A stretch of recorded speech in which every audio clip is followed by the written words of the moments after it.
الحمد لله وحده والصلاة والسلام على من لا نبي بعده أما بعد فأعوذ بالله من الشيطان الرجيم بسم الله الرحمن الرحيم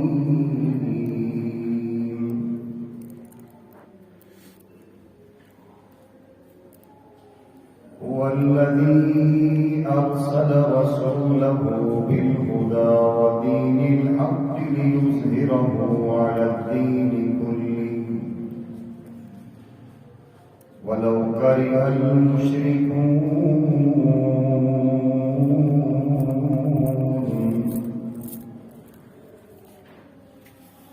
وقال النبي صلى الله تعالى عليه وسلم: كل أمتي يدخلون الجنة إلا من أبى. قيل: ومن يأبى يا رسول الله صلى الله عليه وسلم؟ قال عليه الصلاة والسلام: من أطاعني دخل الجنة ومن عصاني فقد أبى، أو كما قال عليه الصلاة والسلام. صدق الله مولانا العظيم وبلغنا رسوله النبي الكريم، ونحن على ذلك لمن الشاهدين والشاكرين، والحمد لله رب العالمين. اللهم صل على سيدنا ومولانا محمد وعلى آل سيدنا ومولانا محمد ما دامت الصلاة، وصل على محمد ما دامت الرحمة، وصل على محمد ما دامت البركة، وصل على اسم محمد في الأسماء، وصل على نفس محمد في النفوس، وصل على قلب محمد في القلوب، وصل على روح محمد في الأرواح، وصل على جسد محمد في الأجساد، وصل على قبر محمد في القبور، وصل على روضة محمد في الرياض، وعلى آله وأصحابه ألف ألف مرة بعدد كل ذرة. قدم قدم پہ برکتیں، نفس نفس پہ رحمتیں، قدم قدم پہ برکتیں، نفس نفس پہ رحمتیں، جہاں جہاں سے وہ شفیع عاصیاں گزر گیا، جہاں نہیں پڑی نظر وہاں ہے رات آج تک، وہیں وہیں سار ہوئی جہاں جہاں گزر گیا۔ فانوس بن کے حفاظت جس کی ہوا کرے، فانوس بن کے جس کی حفاظت ہوا کرے، وہ شمع بھلا کیسے بجھے جسے روشن خدا کرے۔ انتہائی قبل صد احترام بزرگوں، نوجوان دوستوں، عزیز بچوں، ہمارے آقا کریم صلی اللہ علیہ وسلم کی ذات مقدسہ مطہرہ منورہ ہمہ جہت شخصیت ہیں۔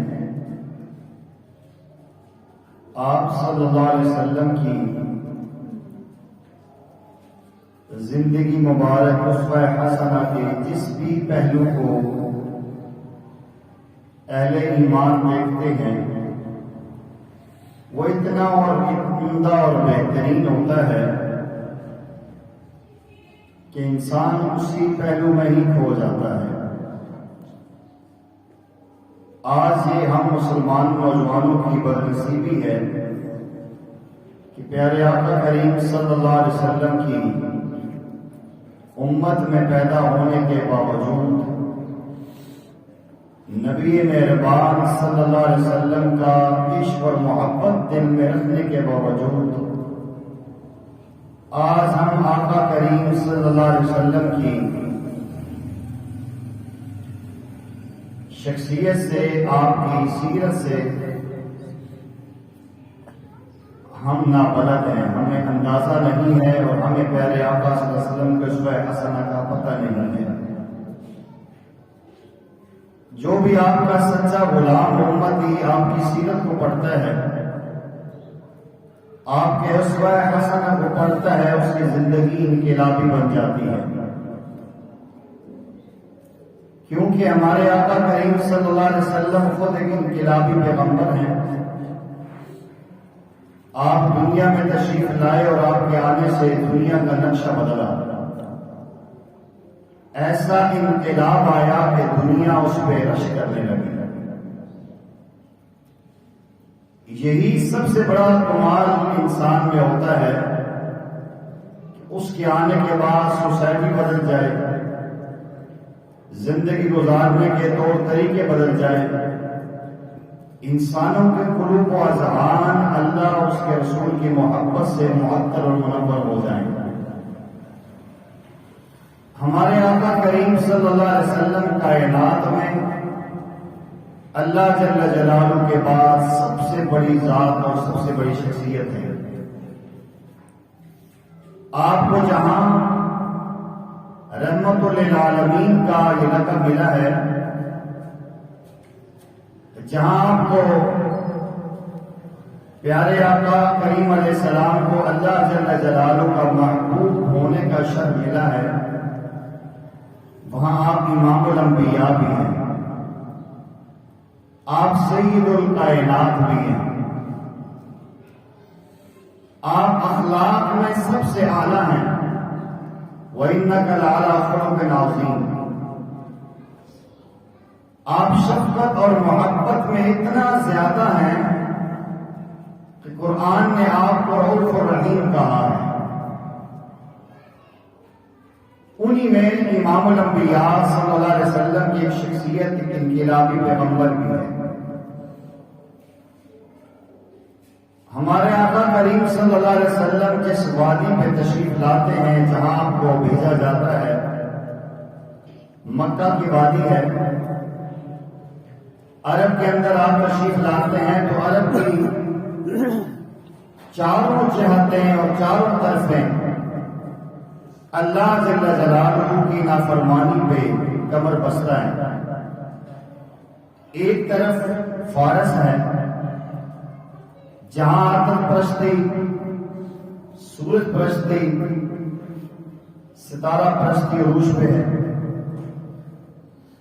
اور عرب کی دوسری طرف بحیرہ روم ہے جہاں عیسائیت زوروں پہ ہے، لیکن وہ عیسائی اپنا دین عیسوی چھوڑ چکے ہیں اور ایک اللہ کے بجائے 3 خداؤں کو مان رہے ہیں۔ اور عرب کی تیسری طرف بحر ہند ہے، یہاں تو ہر چیز کے نام پہ بت بنا ہوا ہے، بت پرستی عروج پہ ہے۔ ایک اللہ کو چھوڑ کے سینکڑوں خدا، لکڑی کا خدا بنایا ہوا ہے، آٹے کا بنایا ہوا ہے، پتھر کا بنایا ہوا ہے۔ یہ جو ہندوستان ہے، یہاں ہر چیز کا ہر ایک نے اپنے گھر میں مورتی رکھی ہوئی ہے، اور عرب کی جو چوتھی طرف ہے وہ خشکی ہے، مصر ہے، سوڈان ہے، افریقہ ہے۔ یہ وہ جگہ ہے کہ جہاں اللہ جل جلالہ کی ذات کا تصور بھی نہیں ہے۔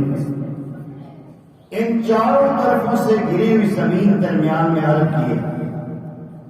اور وہاں عرب کی صورتحال ایسی ہے کہ اللہ جل جلالہ کا گھر بیت اللہ، جسے اللہ جل جلالہ نے اپنی عبادت کے لیے بنایا ہے، اس بیت اللہ کے اندر 360 بت رکھے ہوئے ہیں، اور عرب کی ایسی گری ہوئی حالت ہے کہ ذرا ذرا سی بات پہ برسوں کی رائے ہوتی ہے، انسانیت کا وہاں نام و نشان نظر نہیں آ رہا۔ کتابوں میں لکھا ہے کہ مرغے کے چوزے پر لڑائی ہوئی اور کئی سال چلتے رہے۔ ایسی صورتحال ہے کہ ایک گھوڑا دوسرے سے آگے بڑھ کے پانی پی لیتا ہے، اس پہ لڑائی اور قتل شروع ہو جاتا ہے۔ آپ اندازہ لگائیے کہ ایسی قوم جن کے اندر اخلاق و کردار کا ایک پہلو نظر نہیں آتا، جنہیں اس دور کی مہذب قومیں اپنے ساتھ بٹھانا اپنے لیے توہین سمجھتی ہیں، جہاں انسانیت کا ٹمٹماتا ہوا چراغ بجھنے کے قریب ہو چکا ہے، وہاں امام الانبیاء صلی اللہ علیہ وسلم تشریف لاتے ہیں۔ ایسے لوگوں میں اللہ کا تعارف کروانا، اللہ جل جلالہ کی محبت کے بیج لوگوں کے دلوں میں لگانا، اور انہیں سینکڑوں خداؤں سے ہٹا کے ایک خدا کے سامنے جھکانا انتہائی مشکل ترین عمل ہے۔ کہنے میں یہ بڑا آسان لگتا ہے۔ فراز نے کہا تھا کہ ہم محبت میں بھی توحید کے قائل ہیں فراز، ہم محبت میں بھی توحید کے قائل ہیں فراز، ایک ہی ذات کو اپنا محبوب بنا رکھا ہے۔ یہ کہنا تو آسان ہے لیکن کر کے دکھانا بڑا مشکل ہے۔ شاعر مشرق نے کہا تھا قلندر لاہوری نے، وہ ایک سجدہ جسے تو گراں سمجھتا ہے، دیتا ہے بندوں کو 1000 سجدوں سے نجات۔ یہ بات حقیقت ہے، لیکن ایسی محنت کرنا، ایسی انسانیت کی تربیت کرنا اور انہیں انسانیت کے گرے ہوئے گراف سے اٹھا کر ایسا انسان بنانا کہ جس پہ خدا کو بھی رشک آ جائے، جس پہ اللہ جل جلالہ کے فرشتے قدموں میں آ کر سلام پیش کرے، یہ میرے اور آپ کے آقا کریم صلی اللہ علیہ وسلم کا بہت بڑا انقلاب ہے، بہت بڑا انقلاب ہے۔ کاش ہم اس کو سمجھیں۔ علامہ اقبال رحمہ اللہ نے ویسے نہیں کہا تھا کہ جو نہ تھے راہ پر اوروں کے ہادی بن گئے، جن کی اپنی ڈائریکشن ہی ٹھیک نہیں ہے، جو نہ تھے راہ پر اوروں کے ہادی بن گئے، وہ کیا نظر تھی جس نے مردوں کو مسیحا کر دیا، کہ جو مرے ہوئے تھے وہ دوسروں کو زندہ کرنے لگے۔ یہ امام الانبیاء صلی اللہ علیہ وسلم کا انقلاب تھا۔ آج بھی ہم دنیا میں ہلکی سی نظر دوڑاتے ہیں، دنیا ظاہری طور پہ ہمیں بڑی معذب نظر آتی ہے، بڑی ترقی یافتہ انسانیت ہمیں نظر آ رہی ہے، اور ترقی یافتہ اور انسانی حقوق علم بردار اور جانوروں کو بھی تقریب میں دیکھیں تو فیس بک اور یوٹیوب بھری ہوئی ہے کہ یہ ایک پرندہ پھنس ہے تو فوراً یورپ ممالک میں جی فوراً ایمبولینس گاڑیاں آ جاتی ہیں اور اس کو ریسکیو کر رہے ہیں۔ یہ آج دنیا میں ایک تصویر دکھائی جاتی ہے، لیکن حقیقت میں دیکھیں تو یہ بالکل اپوزٹ اور جھوٹ ہے۔ آج وہی لوگ معصوم بچوں کو جانوروں سے زیادہ بے دردی کے ساتھ قتل کر کے خاک و خون میں لت پت کر رہے ہیں۔ یہ ایسی بات نہیں ہے کہ جو چھپی ڈھکی ہو، ہر انسان کو آج سوشل میڈیا پہ چیزیں نظر آ رہی ہیں، یوں محسوس ہوتا ہے کہ آج یہ انسانیت دوبارہ جہالت میں جا چکی ہے۔ آج انسانیت کا وہ چمکتا ہوا سورج ایک چراغ بن کے بجھنے کے قریب جا چکا ہے۔ آج انسانیت صرف یہودی نظر آتے ہیں، بس عیسائی، بس جو پیارے آقا کریم صلی اللہ علیہ وسلم نے ایک بہت عمدہ اور بہترین ارشاد فرمایا تھا کہ الکفر ملت واحدہ، ساری دنیا کا کفر ایک ملت ہے، بھلے وہ ہندو ہو، سکھ ہو، یہودی ہو، عیسائی ہو، بدھ مذہب ہو، وہ روافض رافض سے تعلق رکھتا ہو، قادیانیت سے تعلق رکھتا ہو، وہ ایک قوم ہے، ایک ملت ہے، اور مسلمان ایک ملت ہے۔ لیکن ہم نے اپنی اسپیس اور بنیاد کو بلایا ہے، آج ہم مار کھا رہے ہیں۔ ہم نے جو دنیا میں ہمارے بزرگوں نے، ہمارے اکابرین نے جو لاکھوں انسانوں کی قربانیاں دیں، اپنی وہ جگہ جہاں انسان پیدا ہوئے وہ اپنی مادری جگہ چھوڑی، اپنا وہ علاقہ قربان کیا اور اس دنیا کے نقشے پہ ایک اسلامی ریاست، اسلامی جمہوریہ پاکستان حاصل کیا تھا۔ اور اس کے مقاصد میں دو نظریاتی ایک مقصد تھا کہ ہندو الگ قوم ہے، مسلمان الگ قوم ہے۔ ہندوؤں کے لیے ہندوستان ہے تو مسلمانوں کے لیے پاکستان ہونا چاہیے۔ کاش ہمارے بزرگوں نے جس رخ پہ قربانیاں دی تھی، آج اگر اس رخ پہ ہم چل رہے ہوتے تو اللہ کی قسم فلسطینی بچے یوں نہ مرتے جو آج مر رہے ہیں۔ آج کیا کوئی کہہ سکتا ہے کہ مسلمان پاکستان کے ایک مذہب ہے؟ اس ملک کی اپنی ایک ریاست ہے، اپنی پہچان ہے جو اسلام کے نام پہ بن رہے ہیں۔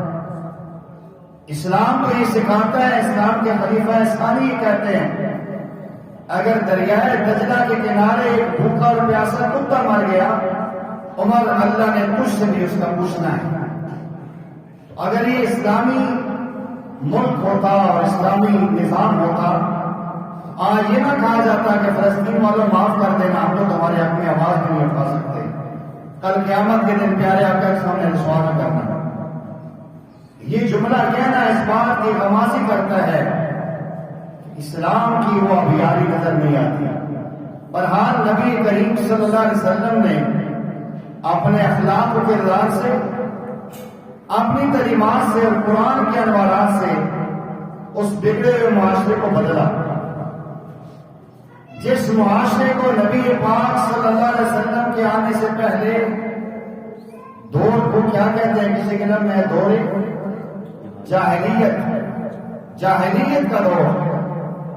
قرآن نے بھی کہا کہ وَلَا تَبَرَّجْنَ تَبَرُّجَ الْجَاهِلِيَّةِ الْأُولَىٰ، اے مسلمان بہنوں بیٹیوں، بن سمر کے چمک دھمک کے بازاروں میں ایسے نہ آنا جیسے جاہلیت میں عورتیں آیا کرتی تھیں۔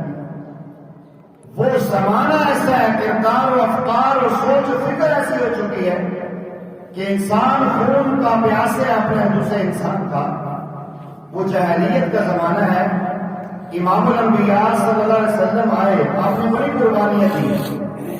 اگر آپ نے سیرت پڑھی ہے یا سنی ہے تو آپ کو اندازہ ہوگا کہ ایک ایک شخص کی تربیت کے لیے امام الانبیاء صلی اللہ علیہ وسلم کو کتنے مشکل مراحل سے گزرنا پڑا ہے۔ آپ کو طائف میں 3 میل تک پتھر کھانے پڑے، آپ کے جسم مبارک پہ کافروں نے اوزی تک ڈالی ہے، آپ کا ناطقہ بند کیا ہے، شب ابی طالب میں آپ کو خاندان سے کاٹ کے آپ کو رکھ دیا گیا ہے، اور جو آپ پر ایمان لانے والوں میں حضرت سمیہ کی دولت کر دی گئی ہے، زنیرہ کی آنکھیں نکال دی گئی ہیں، لبینہ کی چمڑی ادھیڑی گئی ہے، حباب بن عرب کو تپتے ہوئے انگاروں پہ لٹایا گیا ہے، سیدنا بلال حبشی رضی اللہ تعالیٰ کو نوکیلے پتھروں پہ لٹا کے گھسیٹا گیا ہے۔ اسلام وہ شجر نہیں جس نے پانی سے غذا پائی، دیا خون صحابہ نے جس میں بھارا ہے۔ بہت بڑی قربانی ہمارے آقا صلی اللہ علیہ وسلم نے دی ہیں۔ 13 سالہ مکی دور میں وہ مشکلات اور مسائل کہ پہاڑ امام الانبیاء اور آپ کے ساتھیوں پر توڑے گئے اور گرائے گئے، تصور انسان نہیں کر سکتا۔ آج ہمیں ہلکا سا کوئی بندہ آنکھوں سے ڈرا دے، ایک دھمکی لگا دے کہ تمہیں سیدھی نظر آئے تیرا میں شکر کرنا، وہ بندہ تصور نہیں، مسجد دور کی بات ہے، محلہ چھوڑ کے بھاگ جائے گا۔ اور یہ حالات ایسے ہیں کہ زندگی اپنے ہاتھوں پہ رکھ کے موت کے منہ میں چلتے ہوئے صحابہ کرام نے 13 سال گزارے۔ اس جاہلیت کے دور میں ہمارے آقا صلی اللہ علیہ وسلم نے محنت کی، قرآن سنایا ہے، فرمان رسول سنایا ہے، تربیت کی اور قرآن میں انداز بدلا ہے۔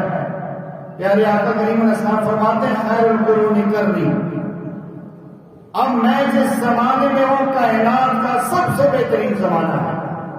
آپ کے آنے سے پہلے وہ جاہلیت کا زمانہ ہے، آپ تشریف لے آئے تو خیر القرون بن گیا ہے، اور آپ کا ہی نہیں ثم الذین یلونہم ثم الذین یلونہم، فرمایا میرے زمانے کے ساتھ میرے صحابہ کا زمانہ جو ہے وہ بھی بہترین زمانہ ہے، میرے صحابہ کے ساتھ صحابہ کے شاگردوں تابعین کا زمانہ ہے وہ بھی بہترین زمانہ ہے۔ امام الانبیاء صلی اللہ علیہ وسلم کے آنے سے یہ قرآن اور سنت نے انقلاب دنیا کو دکھلایا ہے کہ وہ جو جاہلیت کا زمانہ تھا وہ خیر القرون کا زمانہ بن گیا ہے، اور یہ بات حقیقت ہے۔ جب زمانہ بہترین ہوتا ہے ماننے والوں پر تو اثر ہوتا ہی ہوتا ہے، نہ ماننے والوں پر بھی اس کے اثرات ہوتے ہیں۔ آپ نے بارہا سیرت میں یہ واقعہ سنا ہے، سیدنا ابو سفیان ابھی مسلمان نہیں ہوئے، آپ نجاشی کے دربار میں موجود ہے، وہ آپ صلی اللہ علیہ وسلم کے بارے میں سوالات کر رہا ہے، جتنے سوالات کیے ہر سوال کا جواب پیارے آقا کے فیور میں جا رہا ہے۔ غریب پرور ہیں، غلام ایمان لائے ہیں، اعلیٰ خاندان کے ہیں۔ ابو سفیان بعد میں کہتے تھے میں نے بڑی کوشش کی کوئی ایک جملہ ایسا آئے امام الانبیاء فخر کائنات صلی اللہ علیہ وسلم کے فیور میں نہ جائے، لیکن ایسا کوئی جملہ میری زبان سے نکل نہیں سکا اور جھوٹ میں بول نہیں سکتا تھا۔ یہ اس وقت کی بات ہے جب وہ کافر ہیں، ایمان ہی لائے ہوئے، نبی پاک صلی اللہ علیہ وسلم کے دشمن ہیں، آپ کے موافق نہیں ہیں۔ یہ وہی زمانہ ہے جہاں کسی کے گھوڑا آگے لگانے پہ لڑائی ہے، کسی کے پہلے پانی پینے پہ لڑائی ہے، ایک ذرا ذرا سی بات پہ برسوں لڑائیاں ہوتی ہیں۔ نبی پاک صلی اللہ علیہ وسلم کے انقلاب کی برکت ہے۔ ابو سفیان کہتے ہیں کہ ایسا جملہ تو آ نہیں سکا اور جھوٹ میں بول نہیں سکتا تھا کہ لوگ کہیں گے قریش کا سردار جھوٹ بولتا ہے۔ آج ایک لمحے کے لیے ہمیں اور آپ سوچیں نا، وہ کافر ہو کر جھوٹ نہیں بولتا اور آج میں متقی اور پرہیزگار ہو کے جھوٹ بولتا ہوں، نمازیں پڑھ کے تلاوت کر کے فرار کرتا ہوں اور پھر میں کہتا ہوں میں بڑا پکا اور سچا مومن ہوں۔ یہ ایسے بندے کو ذرا سوچنا چاہیے کہ نبی پاک صلی اللہ علیہ وسلم کے انقلاب میں یہ تاثیر کی، آپ نے تو بدلے، ایسے بدلے کہ آنے والا ابو بکر ہے، جب اٹھنے لگا تو صدیق اکبر بن گئے، آنے والا عمر ہے، جب آپ کی تربیت ہوئی تو فاروق اعظم بن گئے، ایسے بن گئے کہ جس راہ پہ چلتے ہیں شیطان ایک ہفتے تک اس راہ پہ بھٹک بھی نہیں سکتا۔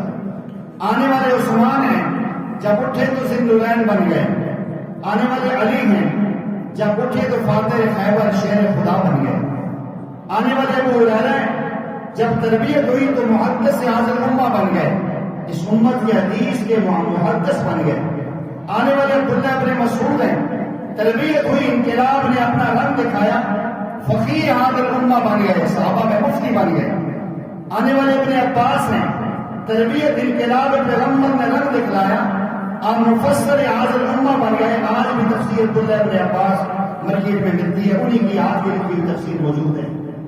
آنے والے خالد ہیں، سیف اللہ بن گئے، آنے والے امیر حمزہ جو سید الشہداء بن گئے، آنے والے آپ کے نواسے حسن حسین ہیں جو جنت کے نوجوانوں کے سردار سیدہ شباب اہل جنت بن گئے۔ یہ نبی پاک صلی اللہ علیہ وسلم کے انقلاب اور قرآن کی تعلیمات کا اثر تھا۔ یہ آج بھی ہو سکتا ہے، آج بھی ہو سکتا ہے، لیکن ہم نے قرآن کو چھوڑ دیا، آج ہم نے حدیث کو چھوڑ دیا ہے، آج ہم نے علماء کا دامن پکڑنا چھوڑ دیا ہے جو انبیاء کے وارث ہوتے ہیں، اس لیے آج ہمیں یہ چیز نظر نہیں آتی۔ آپ دیکھتے ہیں ہم سنا کرتے تھے کہ سیدنا عمر رضی اللہ تعالیٰ راتوں کو پہرا دیتے ہیں اور ایک عورت ایک ویرانے میں بیٹھی ہے، اس کے گھر میں بچہ بھوکا اور پیاسا ہے۔ بڑا مشہور واقعہ کہ آپ نے بوری اپنے کندھے پہ اٹھائی اور اپنے غلام اسلم سے کہا کہ آج نہ اٹھاؤ، کل قیامت کے دن میرے آواز تم اٹھاؤ گے، ایک دن تو مجھے اٹھا کے لے کر جانے دو غریب کے ساتھ تعاون کرنے کے لیے۔ اگر قرآن کو مشرع بنائیں گے، نبی پاک صلی اللہ علیہ وسلم کے فرمان کو سامنے رکھیں گے، اس پھر فتن دور میں بھی آپ کو ایسی مثالیں نظر آئیں گی۔ ہمارے قریب میں پڑوس میں افغانستان میں جب یہ اسلامی عمارت کا قیام ہوا، وہ میڈیا پہ بڑی ایک ویڈیو وائرل ہوئی، ان کا آرمی چیف ایک بوڑھی عورت جو آلو کی ریڑھی لے کر جا رہی ہے، اس نے اپنے فوجیوں کے ساتھ وہ ساری آلو اپنے کندھر پہ رکھے، اس کے گھر پہنچائے اور کہا کہ اب تیرے بیٹے آ چکے ہیں بیگا اماں، اب تجھے بازار میں آ کر مزدوری کی ضرورت نہیں، ہر مہینے تجھے خرچہ یہاں ملے۔ یہ آج عمر کے بیٹے کیسے پیدا ہوئے ہیں؟ آج اس پر فتن دور میں ایسی جگہ کے جہاں خون ریزی عام تھی، لیکن ان لوگوں نے قرآن و سنت کو مشرحہ بنایا۔ آپ یقین کریں کہ ان کے گھروں میں شاید ہی کوئی ایسا ڈالو جس گھر میں شہداء کے فرشتے نہ ہوں۔ ان لوگوں نے اللہ کی راہ میں خون بہایا ہے اور قرآن و سنت کو بالادستی دی ہے۔ آج الحمدللہ وہ دنیا کے افق میں مہکتے ہوئے ستارے ہیں۔ ہم پیچھے کیوں جا رہے ہیں؟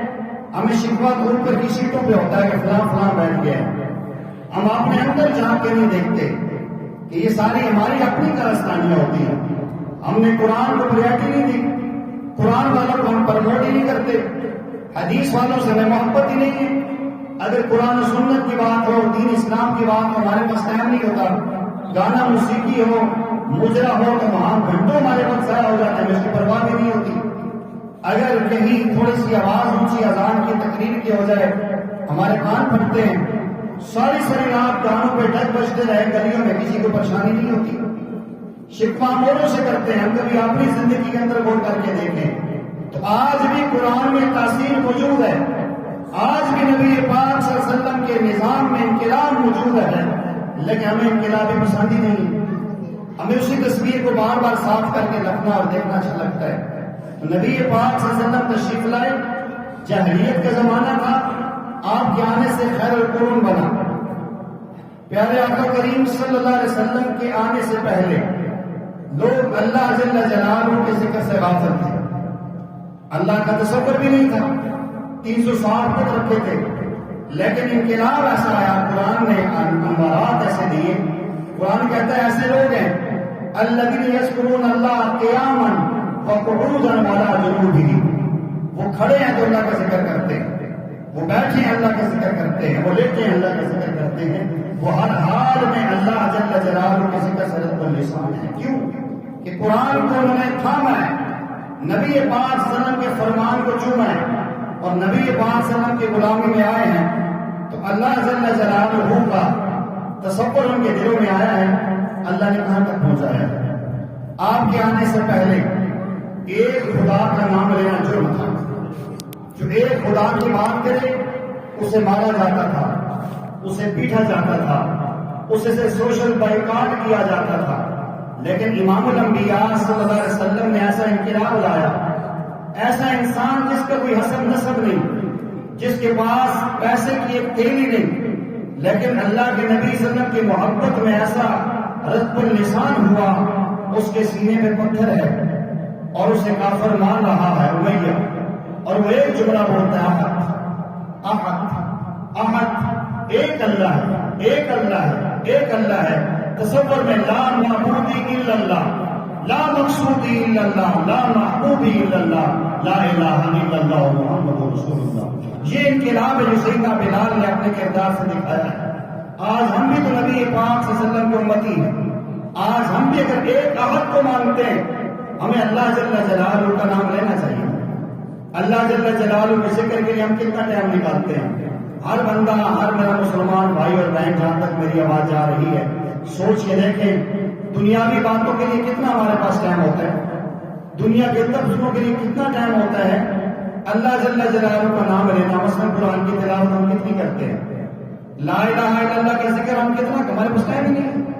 ہم اتنے بزی ہیں کہ جی ہمارے پاس تو بس مشکل سے مشروم کا ٹائم ہوتا ہے، ورنہ اس کا بھی ٹائم ہمارے پاس نہیں ہے۔ اتنے دنیا میں پھنس گئے ہیں، یہ غفلت ہے، یہ جاہلیت ہے، اور یہ قرآن اور اسلام سے دور ہے۔ اب دیکھیں پیارے آقا صلی اللہ علیہ وسلم کے آنے سے پہلے جو لوگ تھے، قرآن کہتا ہے وَإِن كَانُوا مِن قَبْلُ لَفِي ضَلَالٍ مُبِينٍ، یہ جتنے لوگ ہیں انتہائی گہری گمراہی میں، انہیں خدا رسول کا تصور دور کی بات ہے، انسانیت کی سمجھ نہیں آتی۔ لیکن جب انقلاب مصطفیٰ آیا، قرآن و سنت کو انہوں نے دستور عمل منشور زندگی بنایا، پھر ایسے حالات بنے، قرآن میں اللہ نے اعلان کیا یہ وہ قوم جنہیں ضلال مبین کہا جا رہا ہے، جن میں انسانیت کا ٹمٹماتا ہوا چراغ بھی نظر نہیں آ رہا۔ انقلاب مصطفیٰ کے بعد فَإِنْ آمَنُوا بِمِثْلِ مَا آمَنْتُمْ بِهِ فَقَدِ اهْتَدَوْا۔ ہاں اگر تم ایمان لانا چاہتے ہو قیامت تک آنے والے انسانوں، ایمان معتبر ابو بکر کا، عمر کا، عثمان، علی، طلحہ، زبیر کا، معاویہ، ابو سفیان کا، اگر ایمان لانا چاہتے ہو ایسا ایمان لاؤ جیسے یہ صحابہ ایمان لائے ہیں، تب تمہارا ایمان معتبر ہوگا۔ یہ دیکھیں جاہلیت میں ضلال مبین ہیں اور ایمان لانے کے بعد وہ ایمان کی کسوٹی اور معیار بن چکے ہیں۔ قرآن یہ کہتا ہے، پیارے آقا فرماتے ہیں کہ آپ اللہ کی رسی کو مضبوطی سے تھامو، ولا تفرقوا، اختلاف میں نہ پڑو۔ فرمایا میرے آنے سے پہلے وَإِن كُنتُمْ شَفَا حُفْرَةٍ مِّنَ النَّارِ، انسانیت والوں تم جہنم کے کنویں پہ کھڑے ہو چکے تھے، گرنے لگے تھے، میں تمہیں کھینچ کھینچ کے لا رہا ہوں۔ اب قرآن کیا کہتا ہے؟ أَعَدَّ لَهُمْ جَنَّاتٍ تَجْرِي تَحْتَهَا الْأَنْهَارُ، یہ وہ لوگ ہیں جو جہنم کے کنویں کے کنارے پہ کھڑے تھے، انقلاب مصطفیٰ کو ساما، سینے سے لگایا، قرآن کو چوما، اس کے احکامات اور تعلیمات کو سمجھا۔ آج جو جہنم کے کنویں پہ کھڑے تھے، آج قرآن کہہ رہا ہوں ان کی جنت تیار کی ہے اور اس کے نیچے سے نہریں بہہ رہی ہیں۔ پہلے یہ حالات تھے کہ ان کی بدعمالیوں کی وجہ سے فرشتے نفرت کرتے تھے، انسان ان سے نفرت کرتے تھے۔ میں نے ابتدا میں عرض کیا یہ وہ قوم تھی کہ جن کے ساتھ بیٹھنا لوگ حال محسوس کرتے تھے۔ انقلاب مصطفیٰ کے بعد حالات یہ بدلے، یہ وہی لوگ ہیں، اسی قوم اور نسل کے لوگ ہیں، اسی علاقے کے لوگ ہیں جن کے ساتھ کوئی بیٹھنا برداشت نہیں کرتا۔ پیارے آقا فرماتے ہیں معراج میں نے اپنے آگے عرش کے اوپر چلنے کی آواز سنی، یہ عزتیں اور عظمتیں انقلاب مصطفیٰ کے وسیلے اور صدقے میں ملی کہ بلال چلتے مکہ میں ہیں اور پاؤں کی آواز جو اوپر کی عرش کے اوپر آ رہی ہے۔ یہ وہی انقلاب مصطفیٰ ہے کہ پیارے آقا تشریف فرمایا اور سامنے حضرت دہیہ کلبی رضی اللہ تعالیٰ کی ہم شکل بن کے جبرائیل آئے۔ پیارے آقا نے فرمایا خیر ہے جبرائیل، آج میرے رخ کے بجائے میرے سامنے بیٹھے خادم کو دیکھ رہے ہو۔ فرمایا کہ ہمیشہ آپ کے پاس آتے تھے، آپ کو اللہ کا سلام پیش کرتے تھے، آج ابو بکر کو اللہ کا سلام پیش کرنے کے لیے آیا اور ان کی اتباع میں وہ جملات کا لباس پہن کے آیا۔ آج انقلاب مصطفیٰ کے بعد حالات ایسے آ چکے ہیں، پہلے بھائی بھائی کی بات نہیں مانتا، اب سفینہ رضی اللہ تعالیٰ عنہ افریقہ کے جنگل میں اور سامنے دھاڑتا ہوا شیر آتا ہے، اسے کہتے ہیں جانتے میں کون ہوں؟ محمد عربی صلی اللہ علیہ وسلم کا غلام ہوں۔ شیر نے دم ہلانا شروع کی اور شیر کے اوپر بیٹھ کے اپنے قافلے میں پہنچے کہ فرشتوں نے بھی پیار کیا، جانور بھی ان سے محبت کر رہے ہیں۔ یہ انقلاب مصطفیٰ کا یہ صلہ اور ثمرہ ہے۔ سیدنا عمر بن عاص نے لکھا، عمر بن عاص رضی اللہ تعالیٰ عنہ نے کہ ہمارے یہاں دریا نیل میں ہر سال ایک دوشیزہ بچی کو تیار کر کے بٹھایا جاتا ہے۔ انقلاب مصطفیٰ کے بعد کے اثرات دیکھیں۔ عمر رضی اللہ تعالیٰ نے دریا کو خط لکھا، فرمایا کہ اے دریا اگر تم اللہ کے حکم سے چلتے تو اللہ کے نبی کا غلام عمر بن خطاب تمہیں حکم دیتے چل، اور اللہ کے حکم سے نہیں چلتے تیری ہمیں پرواہ نہیں ہے، اور آج تک وہ دریا رکا نہیں ہے، قیامت تک یوں ہی چلتا رہے گا۔ انقلاب مصطفیٰ کے بعد حالات سے بنے، علامہ اقبال کو کہنا پڑا ایک ایسا وقت آیا کہ صحابہ جنگ کرتے کرتے کرتے کرتے ایسے مقام پہ آگے دریائیں، سامنے روم اور فارس کی فوجیں، تو آپ نے وہ جو سپہ سالار ہیں آپ نے گھوڑے دوڑا دیے، دشت و دشت دریا بھی نہ چھوڑے ہم نے، بحر ظلمت میں دوڑا دیے گھوڑے ہم نے۔ یہ گھوڑے بھی گزرے اور ان کے نیچے صبح کو پانی بھی نہیں لگا۔ ہزاروں واقعات ہیں، ٹائم ختم ہو چکا ہے، میں کیا کہ آپ کو سناؤں۔ سامعین گرامی قدر بتانا یہ چاہتا ہوں، قرآن ہمارے پاس وہی ہے، فرمان رسول ہمارے پاس موجود وہی ہے، آقا کریم صلی اللہ علیہ وسلم کے برکات انوارات فیوز و برکات آج بھی اسی طرح ہیں۔ قرآن نہیں بدلا، اسلام نہیں بدلا، نبی کا فرمان نہیں بدلا۔ کون بدلا؟ کون بدلا ہے؟ غور کرنا چاہیے۔ میں اور آپ بدلے، آج کا مسلمان بدلا ہے، آج مسلمان مر رہا ہے، مجھے رات کو آرام سے نیند آ رہی ہے، نام مصطفیٰ کریم صلی اللہ علیہ وسلم کا لیتے پیارے آقا کا امتی ہو کر آج ہم کس حالت میں جا رہے ہیں۔ پیارے آقا فرماتے ہیں واللہ لا یؤمن واللہ لا یؤمن واللہ لا یؤمن، اللہ کی قسم وہ بندہ مومن نہیں، اللہ کی قسم وہ بندہ مومن نہیں، اللہ کی قسم وہ بندہ مومن نہیں۔ صحابہ نے پوچھا یا رسول اللہ صلی اللہ علیہ وسلم کون ایسا بدبخت ہے کہ آپ ویسے بھی کہہ دیتے، آپ اللہ کی قسم اٹھا کے کہہ رہے ہیں؟ آپ نے فرمایا من مات شبعان وجار جائر لعمه جنبی، فرمایا میرا وہ امتی جو رات کو پیٹ بھر کے کھانا کھا کے سوتا ہے اور اس کے پہلے میں ایک مسلمان بھوکا مرتا ہے، اللہ کی قسم وہ مومن نہیں ہے۔ آج ذرا میں اور آپ دل پہ ہاتھ رکھیں اور سوچیں میری مسلمان بہنیں اور بھائی اور ہم سب، یہ ہمارے پڑوس میں اتنا دور نہیں ہے، فلسطین جیسا بھی ہے، مسلمان بھائی ہیں، بھوکے نہیں، خون میں تڑپتے ہوئے مرتے ہیں۔ مجھے آپ کو رات کو نیند آتی ہے کہ نہیں آتی؟ میں اور آپ کئی قسم کے کھانے کھاتے ہیں کہ نہیں کھاتے؟ سوچیں کہاں ہے ایمان ہمارا؟ پھر کہتے ہیں اللہ ہماری دعائیں نہیں سن رہا جی، حالات ایسے ہو گئے جی، یہ ایسے فلان ایسا کر دیا، مذہبی لوگوں نے ایسا کر دیا جی، یہ مذہبی لوگ ایک نہیں ہوتے جی، اب مذہبی لوگوں نے کہا نا ایک ہو جاؤ، سارے اختلافات چھوڑو، فلسطین کے نام پہ ایک ہو جاؤ، اسلام کے نام پہ ایک ہو جاؤ، نبی پاک کے پرچم کے نیچے آ جاؤ، نہیں آنے کو تیار۔ آج فلسطین کو ہماری جان کی ضرورت بھی ہے اور ہمارے مال کی بھی ضرورت ہے۔ میں نے پہلے اس جمعے میں بھی عرض کیا تھا، اس سے پہلے بھی، کہ فلسطین کے لیے ہم کوشش کتنی ہم نے تعاون کی ہے، مختلف یہاں سے ٹرسٹیں ہماری لے کر جا رہی ہیں۔ ابھی دنیا نیوز بتا رہی تھی کسی مذہبی سربراہ کے بارے میں کہ 1 ارب 76 کروڑ کو لے کر دے کر دوسرے اربوں روپے ہمارا کتنا پیسہ گیا؟ چھوڑے دعووں کو، دموں سے باتوں سے بات نہیں بنے گی۔ اگر ہمارے اندر درد ہے نا مسلمانوں کا، ہم اس کو پیش کریں، دعائیں کریں، وہ دعاؤں کو لیے ہمارے پاس ٹائم نہیں ہے۔ اسلام سیکھنا کہتے ہیں، دین سیکھنے کا بھی ٹائم نہیں ہے۔ میں نے عرض کیا کہ ہم شروع کرنے لگے ہیں سیرت نبی پاک صلی اللہ علیہ وسلم کی، 24 گھنٹے 6 مہینوں میں ہمیں دے دیں، 6 مہینوں میں 24 گھنٹے، 1 گھنٹہ تقریباً روز، ہر جمعے کی شام۔ نوجوان اس کے لیے تیار نہیں ہیں، بڑی مشکل سے اتنی بڑی مسجد میں ٹوٹل 35 سے 40 نام آئے جو سیرت پڑھنا چاہتے ہیں، جو 1 گھنٹہ نبی پاک صلی اللہ علیہ وسلم کی سیرت پڑھنے کے لیے نہیں دے سکتا، 20 منٹ قرآن کے ترجمے کے لیے ہم نہیں دے سکتے، اور جمعے کے بعد 10 منٹ سوالات جوابات کی علمی مواخذے کے لیے معلومات کے نہیں دے سکتے۔ ہاتھ جا کے وہ لڑیں گے، ہاتھ جا کے وہ فلسطین کا قبضہ آزاد کروائیں گے، پھر یہ حالات جا رہے ہیں۔ نبی پاک صلی اللہ علیہ وسلم کے واقعات سنانے کا مقصد یہ ہے قرآن کو سمجھو، قرآن کو پڑھو، قرآن کے 5 حق ہیں۔ اللہ کی قسم سارے ہم مسلمان ہیں، آپ پوری تحقیق کر کے دیکھ لیں، ہم میں سے 90% لوگوں کو قرآن پڑھنا نہیں آتا، 90% ہمارے مسلمان ماں اور بہنوں کو کلمہ صحیح نہیں آتا، 90% کی نماز ٹھیک نہیں ہے، پھر کیا حالات ہوں گے؟ خدا کی رحمت کدھر سے آئے گی؟ آپ کسی رافضی کو، کسی قادیانی کو پکڑ کے دیکھیں، کسی یہودی کرسچن کو پکڑ کے دیکھیں، اپنے ایمان اور عقیدے میں کتنا مضبوط ہے۔ ہمیں 2 پیسے نظر آتے ہیں، ہم کیوں مرتد ہو جاتے ہیں؟ ہم کیوں رسول اللہ کی بغاوت پہ اتر آتے ہیں؟ ہمارے پاس ایمان نہیں ہے، ہمارے اندر وہ قوت ایمان نہیں ہے جس کی ضرورت ہے۔ ضرورت اس بات کی ہے کہ ہم آج کے جمعے کے اجتماع کے بعد یہ جذبہ رکھیں، ہم مسلمان ہیں، ہم نبی پاک صلی اللہ علیہ وسلم کے سچے غلام ہیں، فلسطین کے مسلمان بھائیوں کے لیے پیسہ نہیں، ہماری جان بھی حاضر ہے۔ وہ جذبہ تو رکھو، دل کے اندر تڑپ تو رکھو۔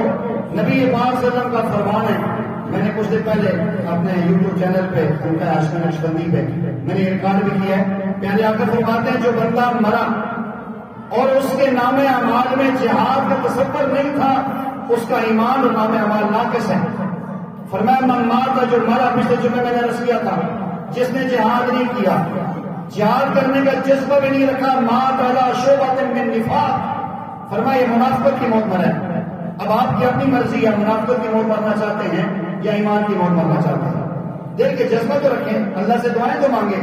ہمارا ملک ایک منظم ایک ملک ہے، ہم یہ نہیں کہتے اس کے اندر بغاوت کی جائے، ہم اپنی اداروں کے پابند ہیں، ہم انہیں ضرور پیش کرتے ہیں، آرمی کو، اسپیشل برانچ کو، ہر ادارے کو، لیکن جو بحیثیت مسلمان ہماری ذمہ داری بنتی ہے وہ تو ہمیں کہنا چاہیے کہ جذبات کسی کے پابند نہیں ہو کرتے۔ ایک اللہ والے کہا کرتے تھے میرے جذبات پہ پیر نہ بٹھاؤ حکمرانوں، میرے جذبات پہ پیر نہ بٹھاؤ حکمرانوں، جذبات کبھی پابند سلاسل نہیں ہو کرتے۔